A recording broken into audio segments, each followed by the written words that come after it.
empresas do lucro presumido arbitrado, elas podem sim seguir as orientações lá no novo manual do EFD PIS e COFINS, tá? Do EFD Contribuições, que foi atualizado no mês de junho, já com todo o panorama, com todo o passo a passo, para que faça-se os devidos ajustes nas obrigações acessórias a partir do mês de março de 2017 para frente, computando-se o crédito a recuperar e, na sequência, fazendo-se os pedidos na via administrativa relacionado ao PER ou à DECOMP, né? O PER, pedido de restituição, ou DECOMP, declaração de compensação.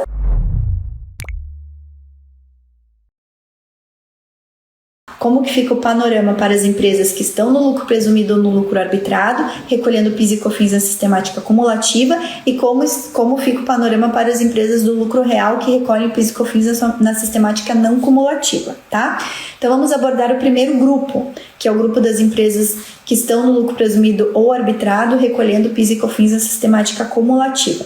Para essas empresas, independentemente se elas têm ação judicial, já é mais seguro, tá? Já é mais tranquilo fazer a recuperação na via administrativa, porque não tem mais nenhuma discussão que vai ter para as empresas do lucro real.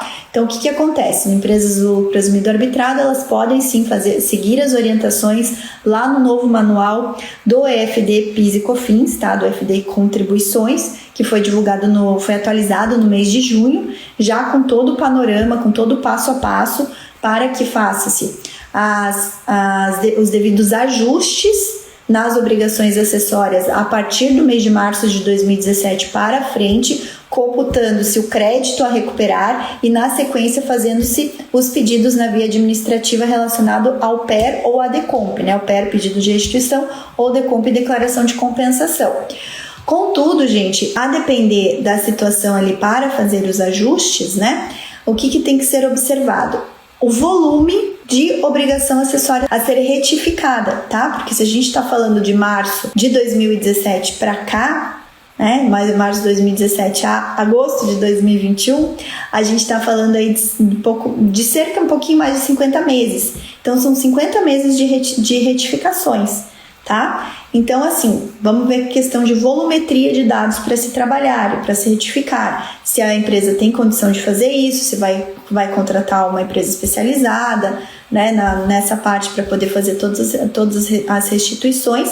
Lembrando-se que até agora a gente não tem nenhum software que totalmente automatize esse trabalho, tá? Um software livre aí que possa ser contratado, que automatize 100% esse trabalho, então exige sim um trabalho manual, tá? E a segunda opção é entrar ainda assim, ingressar com uma ação judicial, tá? Para poder obter na via judicial reconhecimento desses valores pagos a maior a partir de março de 2017, com a decisão favorável, que precisa ser favorável em virtude de o STF ter já decidido em sede de repercussão geral com efeitos vinculantes para toda a estrutura do Poder Judiciário. Então, obrigatoriamente vai se obter uma decisão judicial favorável. Com essa decisão judicial favorável transitada em julgado, é possível fazer a habilitação do crédito na esfera administrativa. Essa habilitação do crédito, uma vez que seja concedida pela Receita Federal, já autoriza, independente de retificação de obrigação acessória, a fazer o pedido do PER-DECOMP, tá? Ou do PER ou da DECOMP, ok? Então, é uma primeira análise para as empresas do lucro presumido arbitrado. Fora isso, não existe mais nenhuma discussão, nada que vá efetivamente impactar aí a apuração desse crédito, tá bom?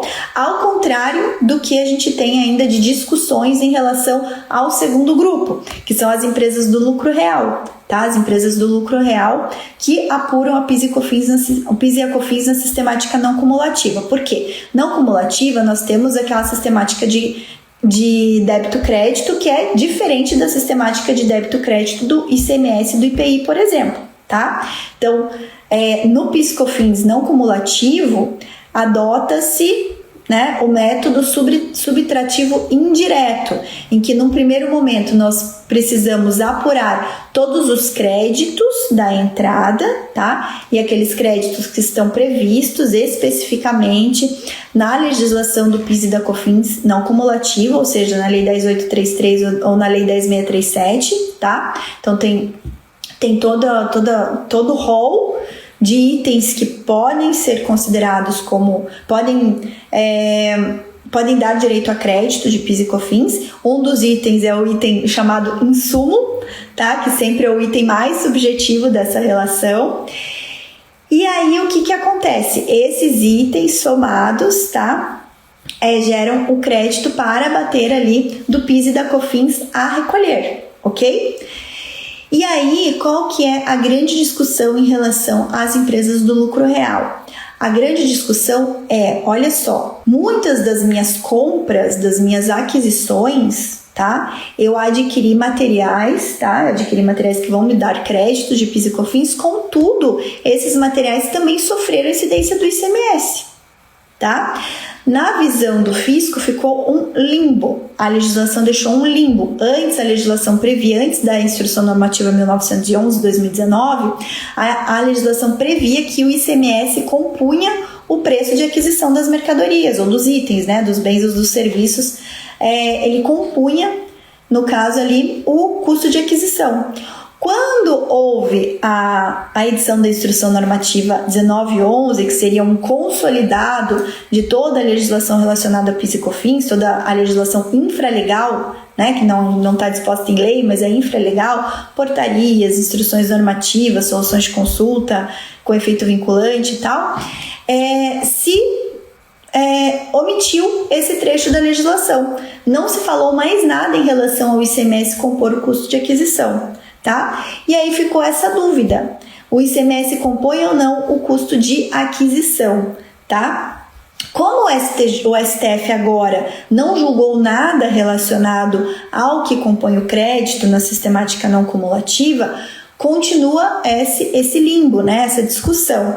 Então é possível que quando a Receita Federal for rever a sua legislação, as suas normas infralegais, ela possa colocar, e isso vai ser um ponto de discussão, possivelmente vai gerar um segundo round de discussões judiciais aí, porque pode ser que ela seja expressa no sentido de que o ICMS não deve compor o custo de aquisição. E daí o que vai acontecer nessa apuração desses créditos a recuperar em relação à tese do século? Tá? Vai precisar fazer um estorno do ICMS nos créditos também, tá? Nas aquisições. E isso vai impactar diretamente o valor da repetição do indébito ou do crédito a ser restituído quando você exclui o ICMS da base de cálculo do PIS e da COFINS.